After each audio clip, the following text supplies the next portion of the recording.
Hello friends, winners education points में आपका बहुत बहुत स्वागत है। दोस्तों, आज की इस वीडियो में हम 60 डेज़ की स्ट्रेटजी पार्ट 2 पढ़ेंगे। इसके पहले भी हमने पार्ट 1 की स्ट्रेटजी अपलोड की जा चुकी है। यह 2019 और 2020 के मेंस के लिए बहुत ज़्यादा ज़रूरी है।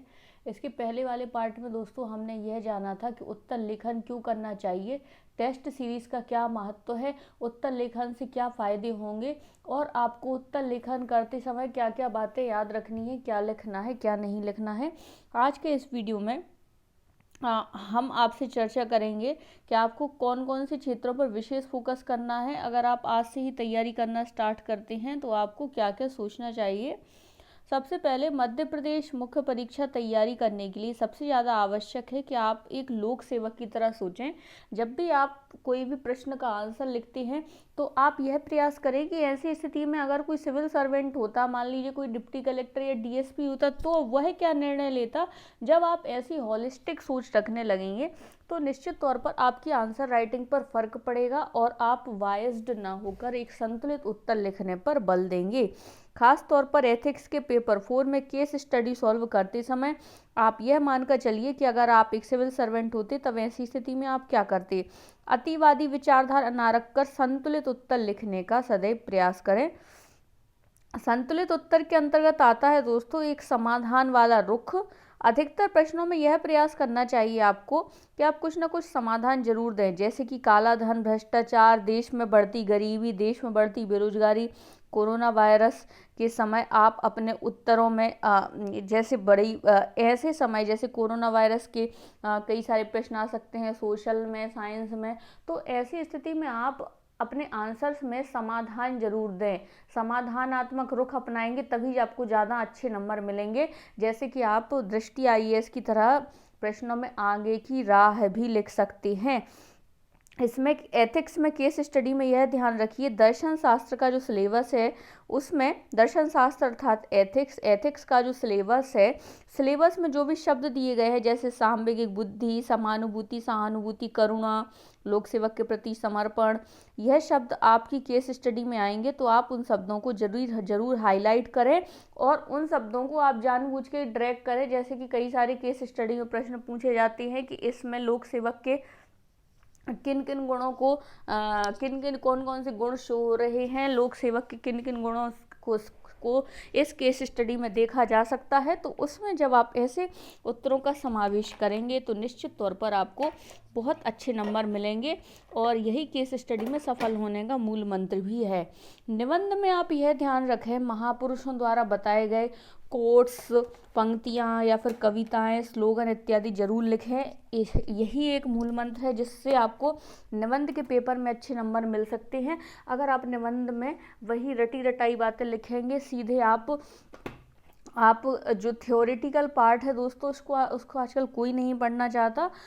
चाहे परीक्षक हो या फिर कोई भी विद्यार्थी हो, वह हमेशा अपडेट मांगते हैं। तो आपको हमेशा अपनी अपडेट तैयारी करके चलना चाहिए और बहुत अच्छे से डाटा, तथ्य इत्यादि अपने ऐसे में ज़रूर समावेशित करें। इसके अलावा दोस्तों दूसरों से अच्छी कॉपी दिखेगी तब भी जब आपकी कॉपी दूसरों से अच्छी दिखेगी तभी आपको इसमें मेंस में अच्छे नंबर मिलेंगे, अन्यथा मेंस में नंबर पाने के लिए आपको बहुत मशक्क़त करनी पड़ेगी। मुख्य परीक्षा में अगर आपने 800 प्लस स्कोर कर लिया तो आप सफल अभ्यर्थियों की कैटेगरी में आ जाएंगे। आपको अपना टारगेट कितना करना है, 800 प्लस का करना है। हिंदी में पल्लवन, संक्षेपण, हिंदी से अंग्रेजी, अंग्रेजी से हिंदी, लोकोक्तियाँ, समास, संधि, पर्यायवाची, भाषा संबंधी विभिन्न अधिनियम, जैसे कि राजभाषा अधिनियम कब बना, राजभाषा संकल्प क्या है, राजभाषा किस समय कौन कौन से अधिनियम बने, उन अधिनियम का क्या विशेष महत्व है।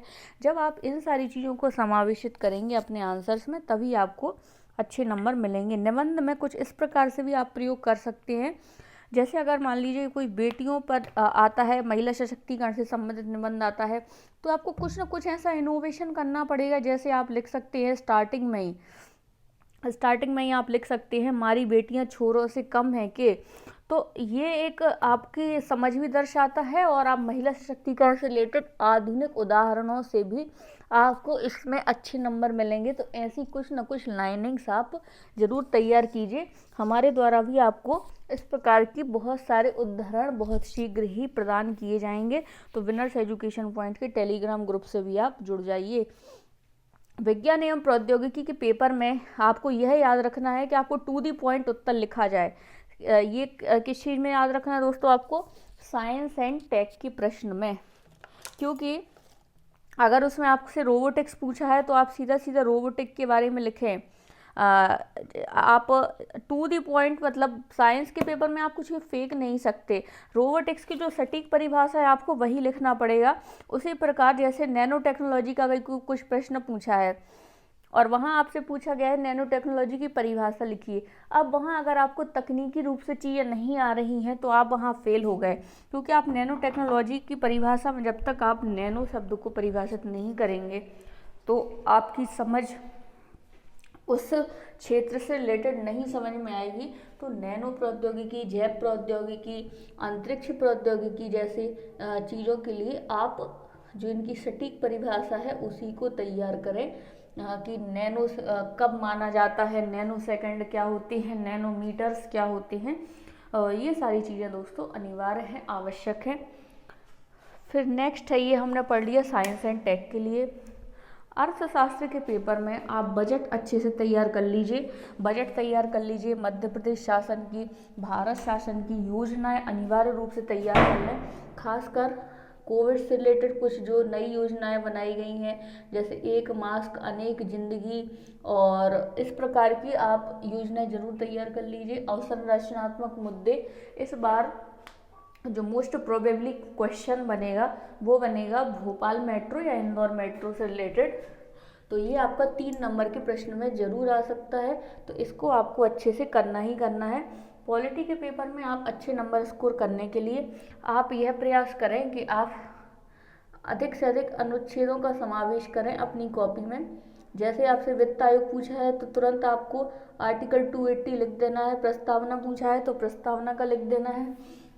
उसी प्रकार अगर MPPSC पूछा है, UPSC पूछा है तो इनको आपको लिख देना है। राज्यपाल का पद पूछा है, CM का पद पूछा है, तो आपको जब आप इस प्रकार से अनुच्छेदों से अपना आंसर शुरू करते हैं तो आपको बहुत अच्छे नंबर मिलते हैं।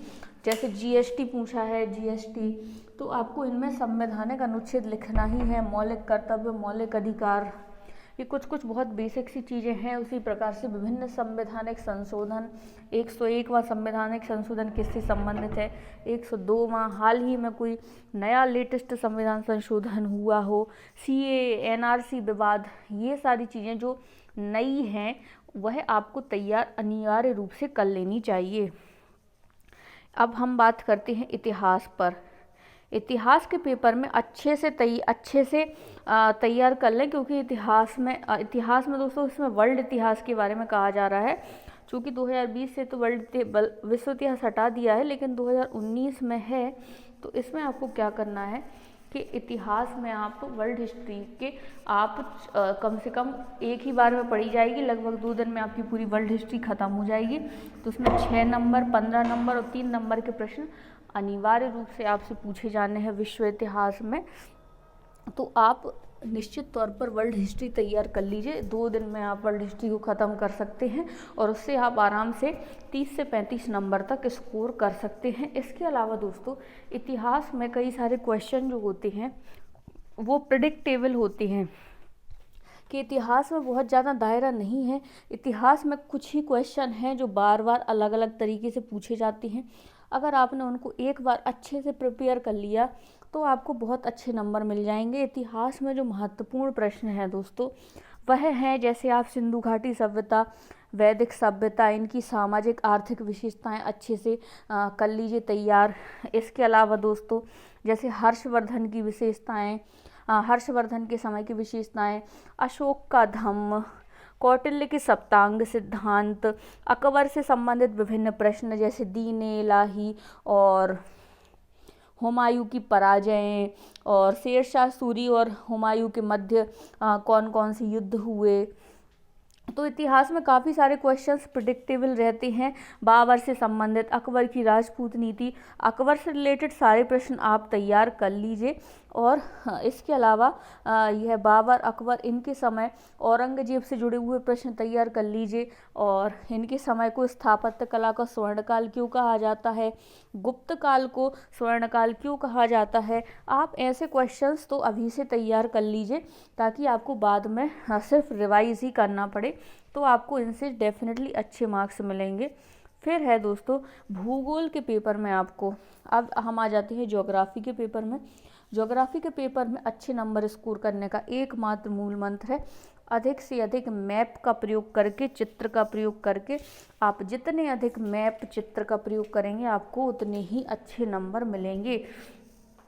अब जैसे आपको भूगोल के बारे में, आपको भूगोल और अर्थशास्त्र में दो बातें महत्वपूर्ण याद रखनी है कि भूगोल और अर्थशास्त्र में अधिकतर क्वेश्चन मध्य प्रदेश के पूछे जाते हैं, मैक्सिमम क्वेश्चन मध्य प्रदेश के पूछे जाते हैं। और इससे क्या है कि ऐसे ऐसे क्वेश्चंस पूछे जाते हैं जो कि कभी कभी बन जाते हैं, कभी कभी नहीं, कुछ कुछ अनप्रिडिक्टेबल रहते हैं। जैसे खनिजों के बारे में कोई कोई प्रश्न पूछ लिए जाते हैं।